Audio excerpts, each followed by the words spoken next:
एक गांव में सुरेश अपनी पत्नी बबीता और अपने बच्चों के साथ रहते थे। उनकी आर्थिक स्थिति कुछ अच्छी नहीं थी। उनके पड़ोस में भानु सेठ का घर था। भानु सेठ के घर में वह अपनी पत्नी और 2 बच्चों के साथ रहते थे। उनके घर में एक काम करने वाली बाई भी आती थी। भानु सेठ का सभी लोगों से बहुत अच्छा व्यवहार था। भानु सेठ के बच्चे और सुरेश के बच्चे एक साथ खेलते थे, लेकिन राधा का अपने बच्चों का उन बच्चों के साथ खेलना अच्छा नहीं लगता था, क्योंकि वह गरीब फैमिली से संबंध रखते थे। एक दिन जब बच्चे एक साथ खेल रहे होते हैं, तभी वहाँ पे राधा आ जाती है। वह अपने बच्चों से कहती है कि मैंने कितनी बार तुम लोगों को कहा है कि तुम लोग इनके साथ मत खेला करो। आगे से बच्चे पूछते हैं, क्यों माँ, हम इनके साथ क्यों नहीं खेल सकते? तभी राधा गुस्से में अपने बच्चों को वहाँ से घर ले जाती है। वह घर जाकर बच्चों को कहने लगती है, तुम लोग उन गरीब बच्चों के साथ आगे से खेलने नहीं जाओगे। तभी बच्चे नाराज होकर अपने कमरे में चले जाते हैं। उधर बबीता के बच्चे भी बहुत उदास हो जाते हैं, क्योंकि राधा अपने बच्चों को अपने साथ ले जाती है। बबीता अपने बच्चों को भी समझाती है कि बच्चों, तुम लोग उनके साथ मत खेला करो, क्योंकि उसकी माँ डांटती है जब वह तुम लोगों के साथ खेलते हैं। तभी रात होने को आती है। रात को जब भानु सेठ काम से घर आता है, तो वह अपनी पत्नी से बच्चों के बारे में पूछता है। तभी भानु सेठ कहता है, राधा, बच्चे कहाँ हैं? दिखाई नहीं दे रहे। तभी राधा कहती है, वह अपने कमरे में खेल रहे हैं।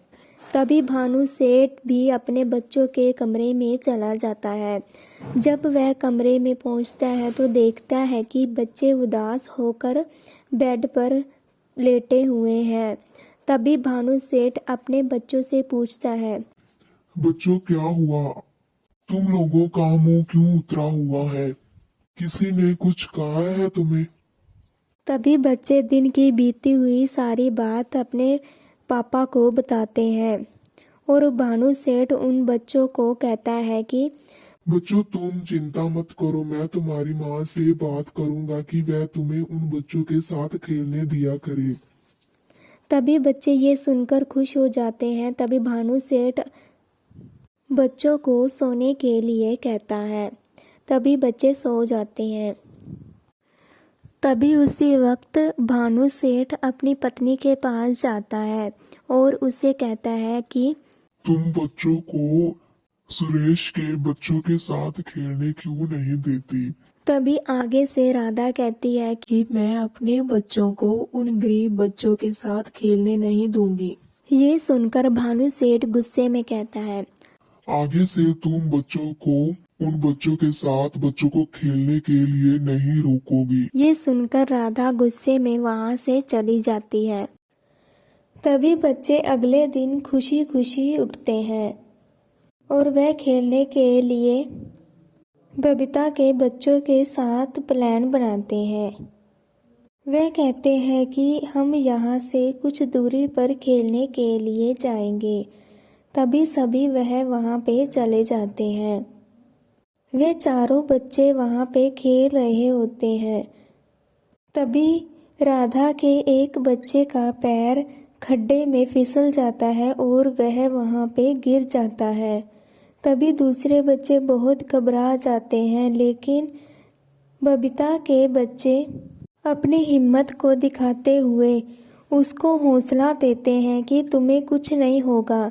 तभी वह वहाँ से एक रस्सी को उठाते हैं और उस बच्चे को उस रस्सी के सहारे बाहर निकाल लेते हैं और वह घर वापस लौट आते हैं। तभी राधा की बच्चे के खड्डे में गिरने के बारे में उसे बताती है और राधा कहती है कि यह गलती भी बबीता के बच्चों की ही होगी, उन्होंने ही मेरे बच्चे को खड्डे में गिराया होगा। तभी वह बबीता के घर पे उससे झगड़ने के लिए जाती है। जब राधा बबीता के बच्चों को बुरा भला कह रही होती है तो वहाँ पे एक आदमी आता है और वह कहता है कि इसमें इन बच्चों की कोई गलती नहीं है, ये बच्चा खुद अपने आप ही उस खड्डे में गिरा था, बल्कि इन बच्चों ने तो अपनी जान पर खेलकर इस बच्चे को खड्डे से बाहर निकाला है।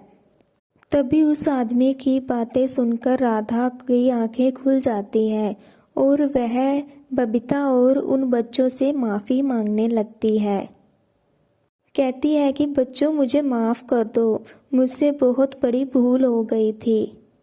इस तरह गरीब और अमीर में जो भी खटास थी वो ख़त्म हो जाती है और सभी बच्चे एक साथ खुशी खुशी खेलने लगते हैं।